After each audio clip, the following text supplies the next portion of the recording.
friends, it's Anna. I hope you're all doing well. I'm really excited today to read you a story. So I have this special book here, and this book has lots of stories in it.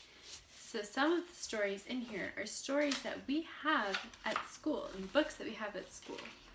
But there's a whole bunch of them all in one book. This means, though, that there aren't a lot of pictures. So for some stories, I won't have pictures to show you. But my upstairs friends are used to that since we've been reading lots of chapter books. So I'm excited to jump on into some stories and share them with you today.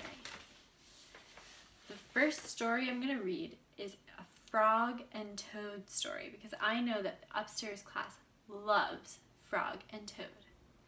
So this story is called The Letter, written and illustrated by Arnold Lobel.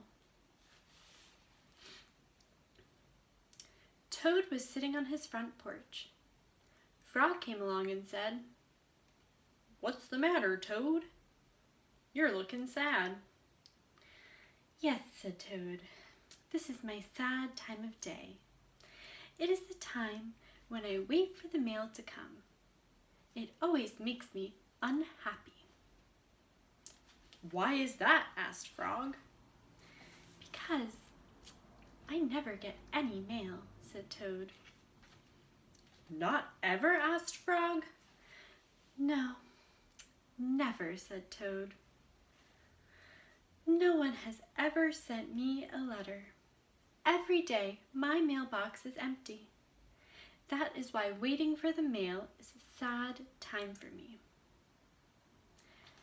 Frog and Toad sat on the porch feeling sad together.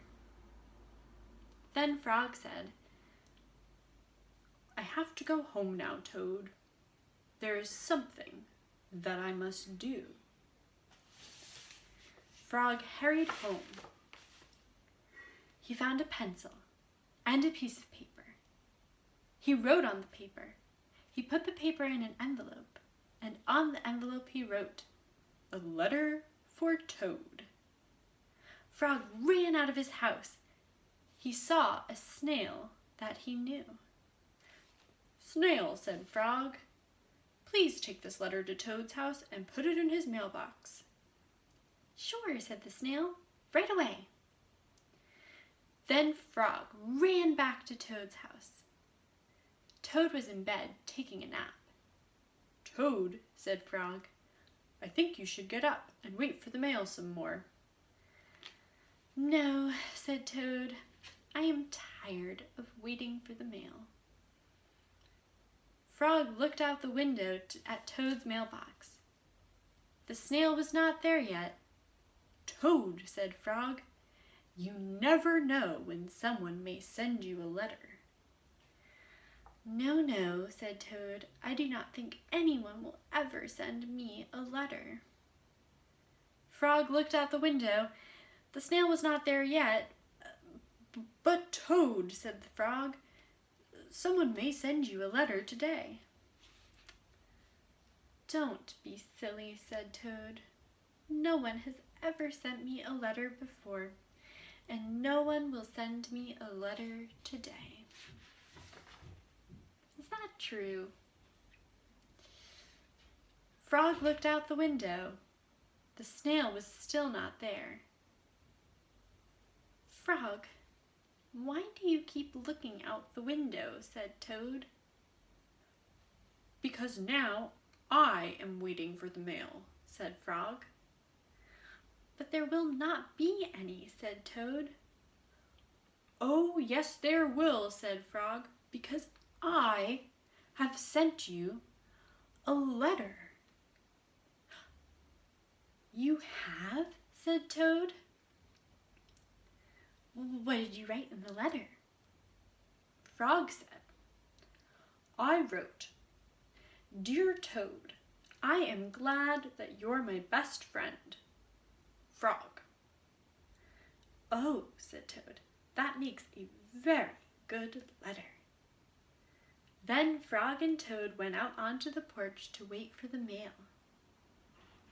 They sat there feeling happy together. Frog and Toad waited a long time. 4 days later, the snail got to Toad's house and gave him the letter from Frog. Toad was very pleased to have it. The end. Wow, that was a really good story. In fact, it gave me an idea.